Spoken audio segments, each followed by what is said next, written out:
welcome back to the Maryland Benchmarks of Success. I'm your host, Rich Reinhardt, and today with me from the Department of Labor Licensing and Regulations is Secretary Kelly Schulz. Madam Secretary, thank you so much for joining us today. Absolutely. Thank you for having me. Great. My pleasure. So I'd like to just jump in and ask you a few questions from the perspective of employers.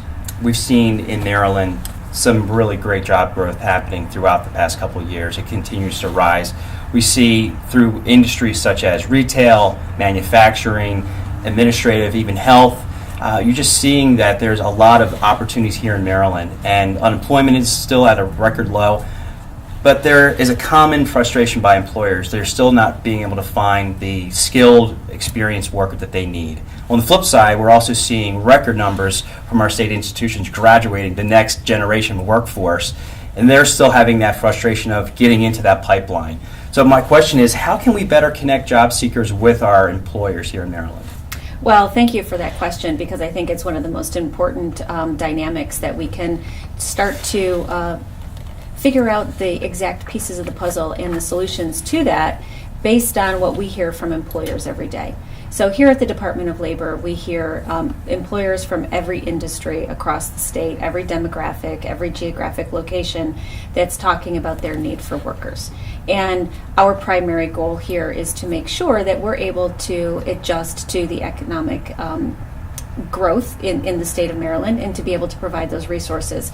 So we have a couple of ways in which we do that. We have our workforce development system, which starts at American Job Centers. The American Job Centers are located all across the state in order to be able to provide services not only to employees that are future employees that are looking for that career of their dreams, that future pathway in which for them to go down, but also to be able to create those business solutions for the businesses, and everything from helping them to put on job fairs and hiring events and getting them involved in the system in every way possible. And we've had some great successes with that.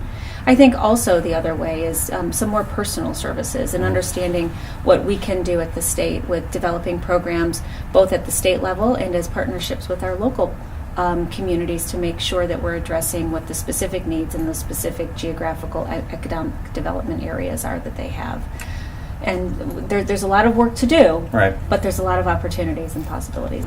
So we were just talking about job fairs and the great work and programs and services that are coming through Dollar and also through the state agencies. My question is, how do we get that message out there to our Maryland employers and to the job seekers and vice versa, so that they are aware of all the great jobs that are available right here in the state?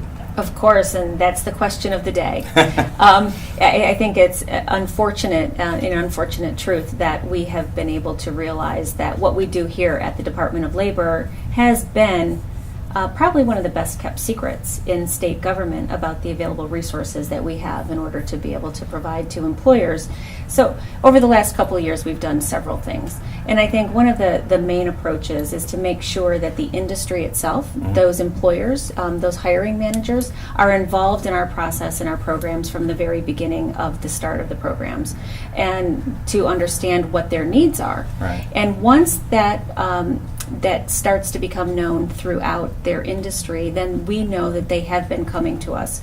We have a great example of that. We have the EARN program here. Talk just a little bit about that, if you don't mind. The employment advancement right now, that's a program that we have been developing over the last 3.5 years, where it takes a model of employers from a specific industry, a training partner, and the community working together in order to be able to create training programs across the state in many different industries and in many different geographic locations, focusing on different demographics for the workplace. That's great. And you also, as a follower, talk about the ROI, the return on investment, and just talk about, as I said before, the word of mouth about these employers being a part of these amazing programs.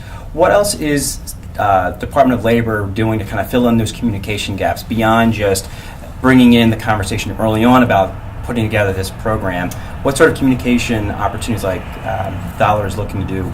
Social media is obviously a big deal, but what other avenues are the state working on to get the messages out there for the employers and the job seekers? Well, I think social media is obviously an important factor, and associations that are there, making sure that every single day we're telling our story in a way that everybody knows what it is that we can provide for those resources. Well, thank you so much, Madam Secretary, for your time today. We really appreciate it. We look forward to having you back at the Maryland Benchmarks of Success. Take care.